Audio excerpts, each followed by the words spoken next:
Welcome back to the channel and another segment of Brian Reads the News. This is where I find a news article online, take it from my mouth to your ears to let you know what's going on in the world today. We got a fun one for you today. Let's take a look. Today I'm going to read the History.com article about the 8 scandals that rock the NFL. Has a quote here under the headline. It says, "There is a certain criminal element in every aspect of society," said one coach. Apparently we have it in the NFL too. So I think what we're going to do is we're going to start with number 8 and work our way to number 1. Let's start with number 8 here. Number 8 on the 8 scandals that rock the NFL list is the 2014 Ray Rice domestic violence scandal. So that was a photo of Ray Rice with his wife Janae at a news conference in 2014 at the Baltimore Ravens facility. It says here, in July of 2014, Commissioner Roger Goodell suspended Rice, a Baltimore Ravens running back, for 2 games for assaulting his fiancée in an elevator in Atlantic City, New Jersey. Goodell initially defended the light suspension, telling reporters, quote, "He's been accountable for his action. He recognizes he made a horrible mistake, that he is acceptable by his standards and by our standards." But after TMZ released a second, more graphic video of Rice knocking out his fiancée, the Ravens released Rice, and Goodell made the suspension indefinite. A court appeal reinstated Rice later in the season, but he never played pro football again.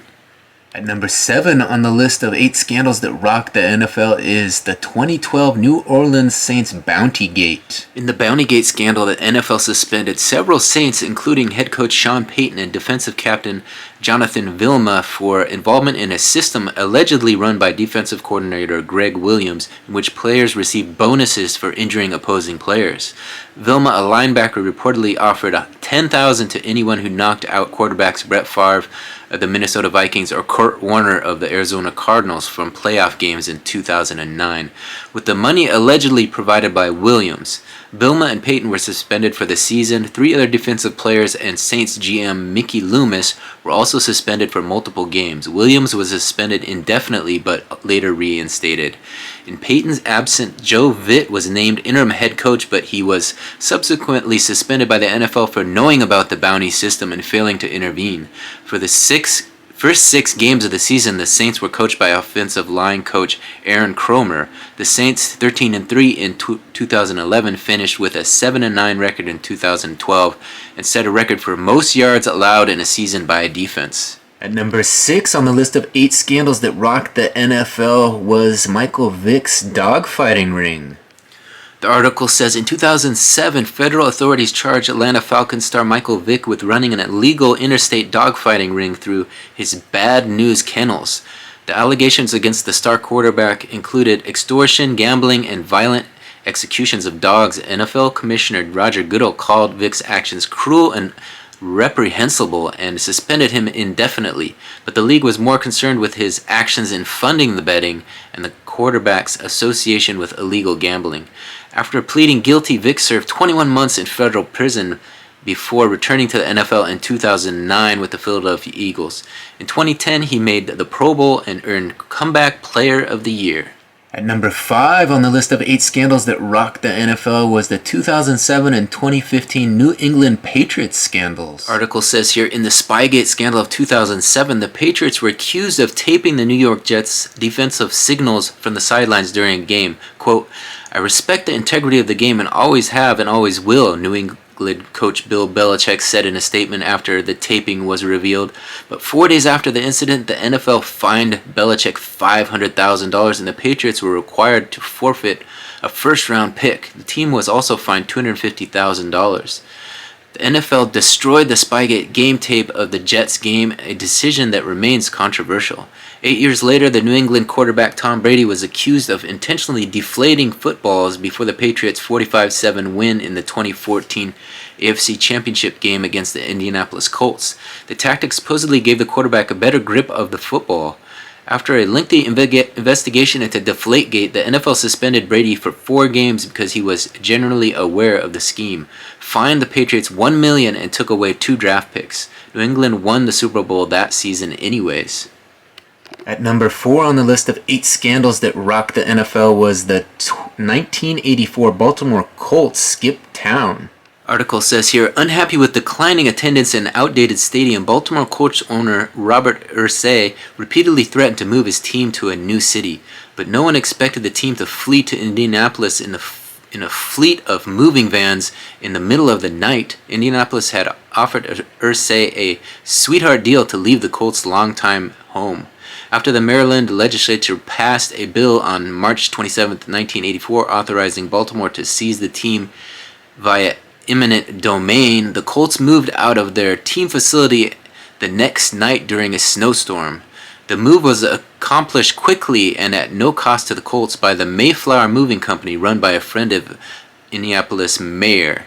Quote, there was something grossly fitting about Robert Irsay taking off by cover of night during a storm, lacking even the common decency to inform the mayor of Baltimore of his decision, wrote the Baltimore Sun.